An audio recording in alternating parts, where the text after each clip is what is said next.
नमस्कार, जय हिंद, जय माँ भारती। शुरू करते हैं आज का वीडियो जो है वो है हमारे देश के सबसे बड़े साउथ इंडिया के सबसे बड़े राजा श्री कृष्णदेव राय विजयनगर के यह शासक थे और इन्होंने ही विजयनगर को निर्माण होने के बाद सबसे ज़्यादा अगर प्रसिद्ध और कीर्तिमान राजा कहा जाए तो राधा कृष्ण देव राय ही विजयनगर के सबसे बड़े सर्वाधिक कीर्तिमान राजा थे।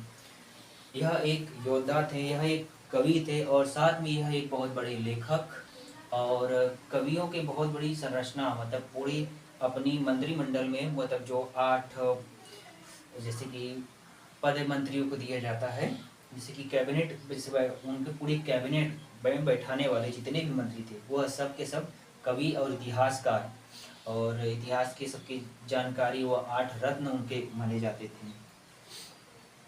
उन 8 रत्नों के ही दम पर राधा कृष्ण देव राय और साथ में एक और रत्न आखिरी में जुड़ गए तेलानी रामा।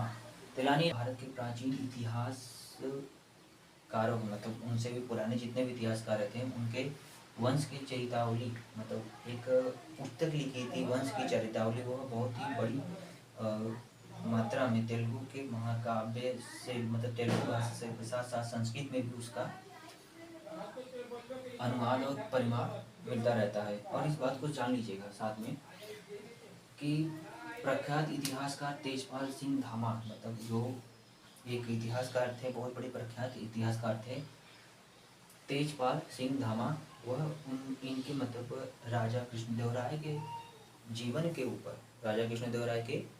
के ऊपर प्रमाणित उपन्यास आर्धभोज लिखा था और स्वयं ही राजा कृष्णदेव राय को आर्धभोज के नाम से भी क्षमा उनके पूरे सभा के कवियों के सभा के यह कहा जाए तो सबसे बुद्धिमान और उन्होंने कई ऐसे युद्ध थे जो अपनी बुद्धि के बल पर राधा कृष्ण देव राय को जीता दिया था।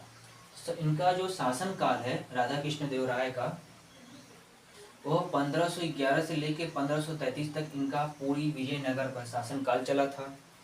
और साथ में इन्होंने महमूद शाह जो कि मुगल शासक के एक बहुत बड़ा शासक महमूद शाह के बारे में भी आप लोग जानते होंगे, नहीं जानते तो हम बता रहे हैं, आप जान लीजिएगा। महमूद शाह को हराने के बाद मतलब जब उस समय राजा बने थे तो सबसे पहली लड़ाई उनकी महमूद शाह से हुई थी। महमूद शाह के कई किलों को जीतने के बाद उन्होंने इन हिंदू शासकों के अंदर क्या हुआ करते थे, एक विजयनगर के जो प्राचीन राजा थे उनका एक नियम कानून चलता था। महमूद शाह के सभी किलों और राज्यों को जीतने के बाद जब वो हार मान गया तो महमूद शाह को फिर उसका राज्य राधा कृष्ण देव राय जो थे वो वापस कर दिए। और सबसे बड़ी बात है महमूद शाह ही नहीं, अकबर और बाबर की जो बाबरी कवियों के बीच में जो थे बाबरी इतिहास जो लिखा गया था उसमें भी राधा कृष्ण देव राय की नीति कार्य और उनके शासन करने की व्यवस्था को पूर्ण थोड़ा सा प्रकाश डाला गया है उसके बारे में। मतलब यह यहाँ तक कि राधा कृष्ण देव राय इतने महान व्यक्ति थे कि उन्हें उनके दुश्मन के साथ साथ उनके जो मित्र थे उन्हें भी याद रखा जाता था और उनको सब याद रखते थे। तो हम इनसे एक बात हम लोग ये सीख सकते थे कि अपने जीवन में हमें चाहे वो दुश्मन हो या अपना मित्र हो या सखा कोई भी सह संबंधी हो, यह ऐसे राजा थे कविता करते थे, दुश्मन को जीतते भी थे, युद्ध भी करते थे, युद्ध करने और सबसे बड़ी बात यह थी कि जो इनके पिता थे कृष्णदेव राय के जो पिता थे वह एक सेनापति हुआ करते थे, सेनाध्यक्ष थे। तो सेनाध्यक्ष इनके पिता ने फिर विजयनगर के राजा को दंडित किया, किसी अपराध में मार दिया। मारने के बाद वह राजा बने, राजा बनने के बाद कृष्णदेव राय भी राजा बन गए अपने पिता के। तेरुमल राजा कृष्णदेव राय के जो पुत्र थे तेरुमल को विष देकर मतलब धोखे से विष देकर मार दिया गया। मतलब यह इतिहास के जितने भी पहले के राजा हुआ करते थे अधिकतर राजाओं के बेटे या उनका वंश जब भी खत्म हुआ है धोखे से ही मारा अधिकतर गया है। तिरुमल को किस चीज को, विष देकर तिरुमल को मारा गया था। तब राधा कृष्ण देव राय के वहां से वंश ही खत्म होने लगे और वो हार गए, आखिरी युद्ध भी गया काम से। राजा कृष्णदेव राय ने अपने शासन काल में, मतलब राजा कृष्णदेव राय ने अपने शासन काल में, उसमें मुगल शासक भले ही चाहे जितना हुआ करते थे, पर उन्होंने कई सारे प्रसादों, मतलब कई भवनों का निर्माण करवाया था, साथ में कई मंदिरों और मंडपों का निर्माण करवाया था, गौपुरों मतलब गौशालाओं का भी साथ में निर्माण करवाया था कि गौ, क्योंकि वह हिंदू थे और हिंदू धर्म को सबसे ज़्यादा मानने वाले थे और वो दक्षिण भारत से भी बिलोंग करते थे। और आप लोग जो तो जानते हो कि दक्षिण भारत में कितने बड़े बड़े मंदिर और कितने प्रसिद्ध मंदिर हिंदुओं के वहाँ पर प्रसिद्ध हैं।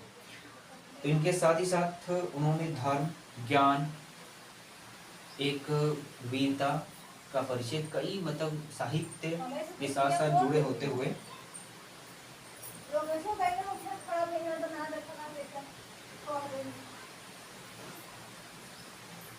उन्होंने कई शिलान्यास और मंडपों का निर्माण कराया था। साथ में राधा कृष्ण के जितने भी उन्होंने मंदिर बनाए थे, राम और सीता की कई जगह मूर्तियाँ, चित्रकारी और हिंदू धर्म से जुड़े कई सारे चित्र, और मगध की जो पहले प्राचीन एक शिला चित्र हुआ करती थी राजा कृष्ण देव राय के राज्य में, वह सब कुछ देखने को मिलता है। तो आज के लिए इतना ही। नमस्कार। अगर यह जानकारी आप लोगों को पसंद आए तो प्लीज़ अपने मेरे वीडियो को शेयर जरूर कीजिए अपने साथियों के साथ।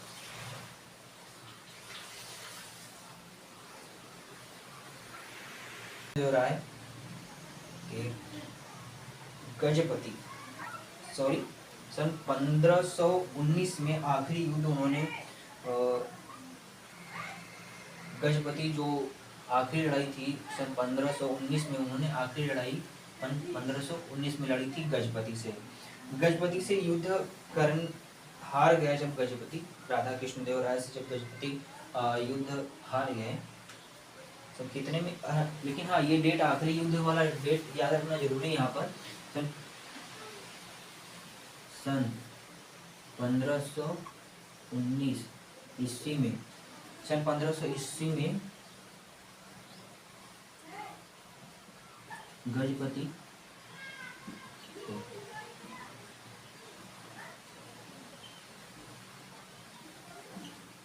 हरा कर,